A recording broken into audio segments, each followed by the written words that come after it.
record. There we go. Good evening, everybody, and welcome to the Chamber of Skulls. First of all, as I'm recording this, I noticed there's about a half a second delay, and I want to apologize for that. No, it's not your phone or your internet connection. My computer is just being a putz.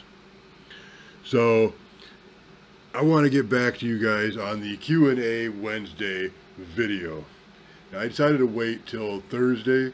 That way it gives you guys a chance to come in, give me your answers. For those of you that may have been notified of this video later, as I've noticed, my notifications are going out for like a day, 2 days after I post the video, which if you want to be notified a lot quicker, I would bring the algorithm up. Now, how do you do that? I mean, most of you guys, that is a question that does not need to be asked.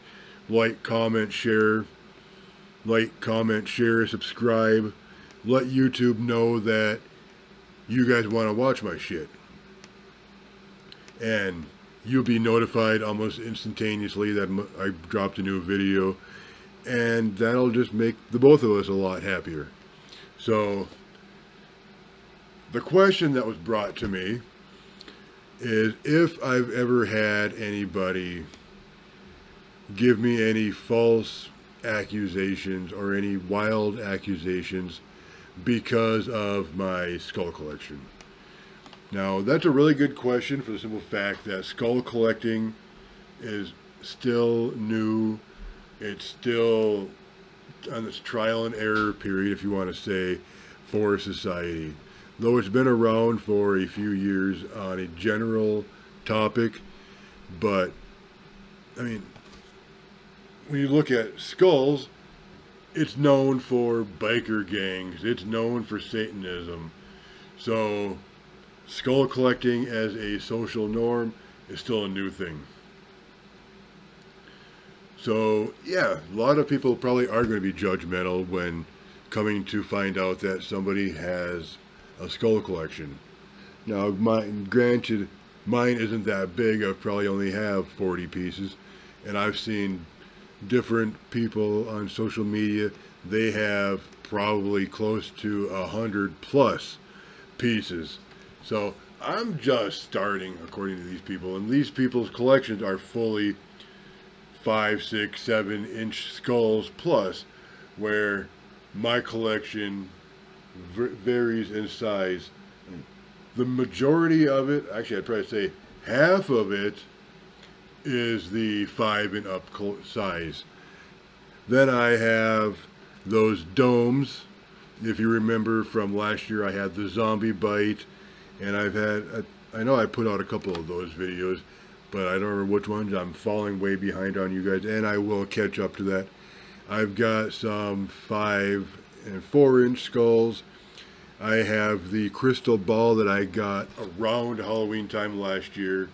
Then I have some just random stuff. Like, matter of fact, if you want to hold on 2 seconds, let's grab something now and show you guys the probably oddest piece of my collection. Hold tight. Alright, these guys here are probably the oddest pieces in my collection.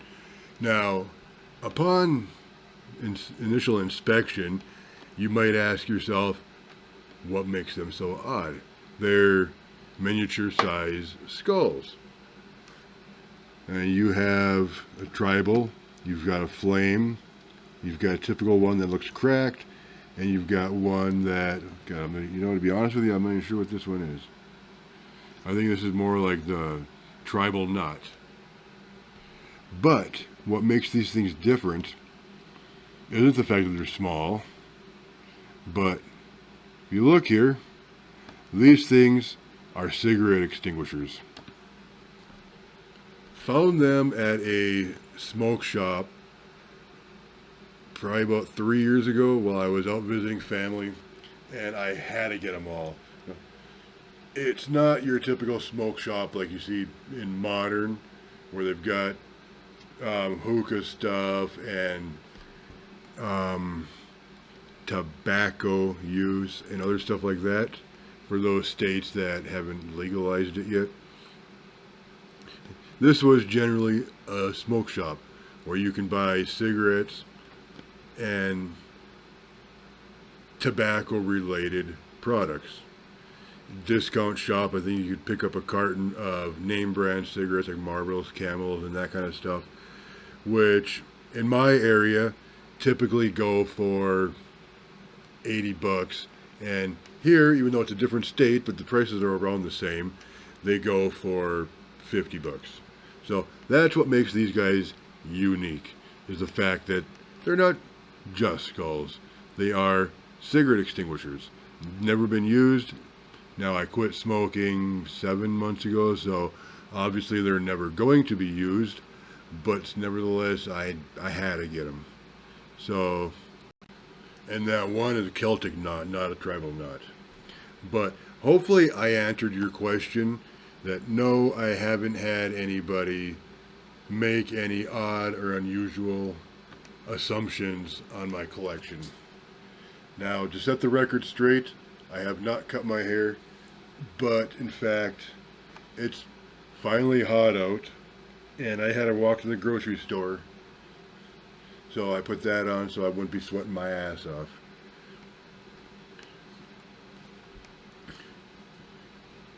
So let me ask you guys this same question. If you have a collection, or if you just have a fascination with skulls, has anybody put any assumption onto you or looked at you differently? Have people actually walked away from you because you have such a dark interest? Feel free. Let's start a little conversation here. Feel free to drop in the comments below how people react if you have a skull collection, or just a fascination, if you like the artwork, or if you like looking at other people's collection or drawings, or go on social media and go to the tens of thousands of skull pages. So until next time, I will see you on the flip side. This weekend, be prepared for new product. I'm not quite sure what we're going to get you yet, but it definitely will be fascinating. So you guys have a skulltastic weekend, and I will see you on the flip side.